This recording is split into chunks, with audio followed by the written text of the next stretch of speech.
What's going on YouTube? And in this video I'm going to be showing you how to adjust your ride height with coilovers. Specifically I'm going to be doing this on my 370Z because for those of you who follow my channel, you'll know that right now my ride height is way too low, so I'm scraping on a ton of things right now. So I'm looking to make my car drivable again, so we're going to go ahead and get this done.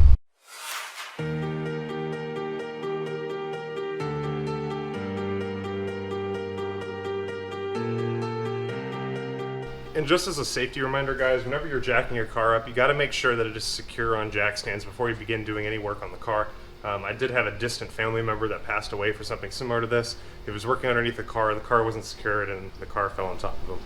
So make sure you guys are careful when you're doing any work on the car and when you're jacking it up. Usually I make sure to give it a couple of good shoves just to make sure that it's secure and in place and it won't fall on top of me. And then usually I end up putting some other safety device under there. Maybe I'll leave the jack stand or a couple pieces of wood. But we'll go ahead and get under the car real quick just to check out how much damage has already occurred. I have had quite a bit of scraping, so I'm just trying to see what all has been damaged and to see if I need to replace anything. So it looks like most of the scrape damage is on the rear portion of the exhaust, which is good because I'll be replacing that anyways. So that should all be fine. We've got some minor scrapes on the test pipes and a piece of the subframe, but nothing really to be too concerned about.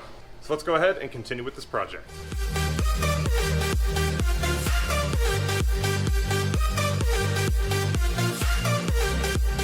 For my 370Z, I have BC coilovers installed on the car. The fronts are the true coilover type where the spring and the dampener are all kind of in one unit, but the rears are actually not true coilovers because they actually have the spring and the shock separate.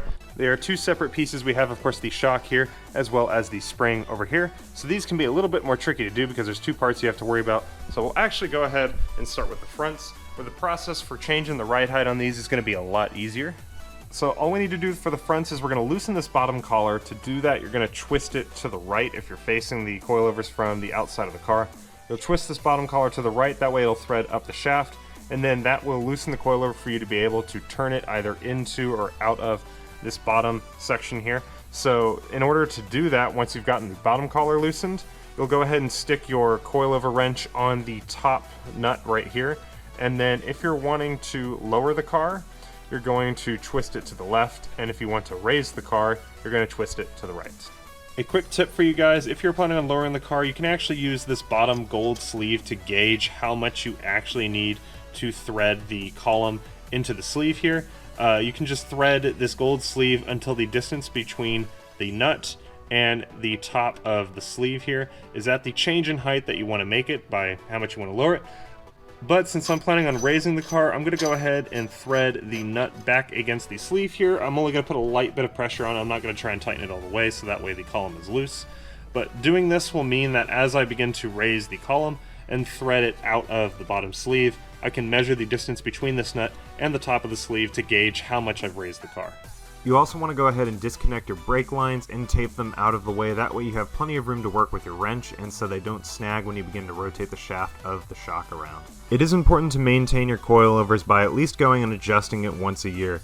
If you don't plan to change your ride height, at the very least you want to go and rotate the column a couple of times because this helps break up some dirt and contaminants that are inside of the collar. This will prevent the coilovers from seizing up, allowing you to change your ride height even a couple of years down the road. And since we've only done one side, the anti-roll bar might be putting some amount of pressure onto the coilover, which means that it is slightly compressed at the moment, but when we go to do the other side, it should hopefully release some of that tension, and then the disc here should drop a little bit, effectively raising the car. Yeah!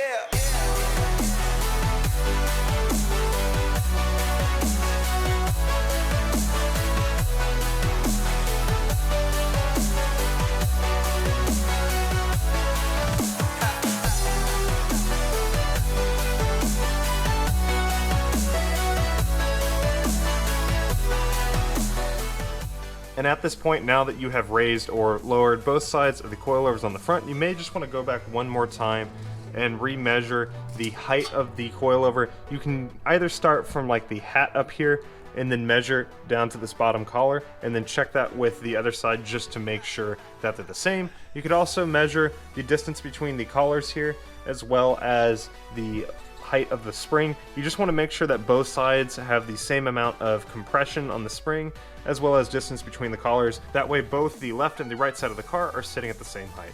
With the wheels off the car, you also have a rare opportunity to be able to inspect your brake lines here. Mine, unfortunately, were rubbing a little bit against part of the suspension, so I tried to reroute it originally when I installed these coilovers using these zip ties here. I'm going to try and take some time to be able to route this a little better. That way it's not rubbing on anything and I'm not damaging any of my lines. And with the coilovers raised, you may want to go back and just double check the tightness of each of the bolts. Make sure you're sitting at factory specification.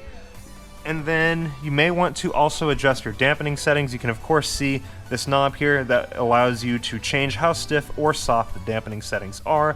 Originally when I had installed these, the ride was of course really low, so I changed the hardness to a stiffness of 25, and that unfortunately has made for a very uncomfortable ride. So now that I've got it raised and I'm not as worried about scraping, I'm going to go ahead and set that back to 15, and that should give me a little more ride comfort while still being able to keep some stiffness in the springs to prevent me from scraping.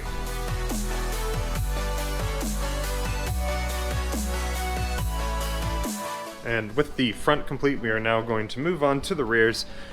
These are a little bit more difficult to adjust just because we have two parts here, but you just need to undo 4 bolts. We got the 1 bolt right here, as well as the one down here. We'll undo those, and then to make our lives easier, we're gonna go ahead and take out the bolts at the top as well, so we can pull this entire strut out, so then we can change the height of the strut once we have dialed in the height of the spring.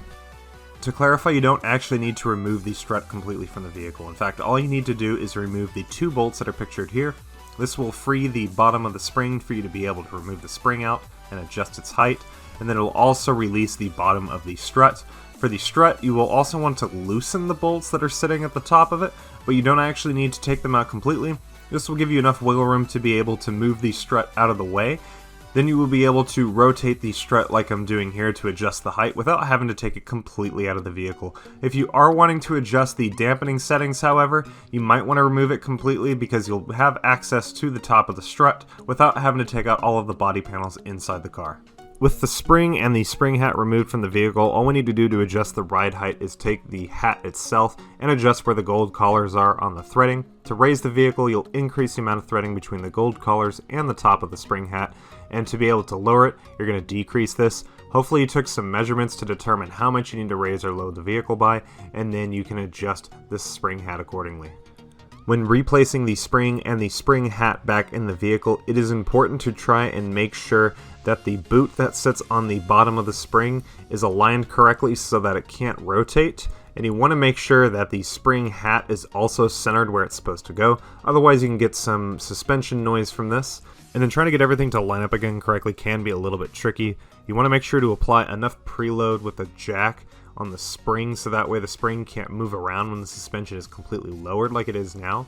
And then you need to use a little bit of force on the wheel hub as well as from the jack to try and get the bolt to line up correctly again, so that way you can thread it back into place when you're putting the vehicle back together. Now at this point we have the spring readjusted and placed back into the car. We've gone ahead and reattached this bottom bolt here to hold it in place, and what you might want to do now is use a jack just to kind of put some pressure on this boot to be able to keep the spring from moving. That's all we're really looking to do is when the car is jacked up in the air, we don't want this spring kind of coming loose. So just put enough pressure with the jack to be able to keep this spring secured. And then what we're going to do is we're going to adjust the height of the dampener one more time to be able to line up correctly with the holes here, because it's not quite aligned at the moment. But what we want it to do basically is when the car is up in the air like it is now, we don't want any pressure to be on top of the dampener. That way taking out this bolt is easy. So we'll go ahead and thread this a little bit more. I think we have to shorten it just a bit to be able to get it to line up perfectly. Then we'll go ahead and restore the bolt here, tighten back up the bolts up top, and then we'll be done with this side.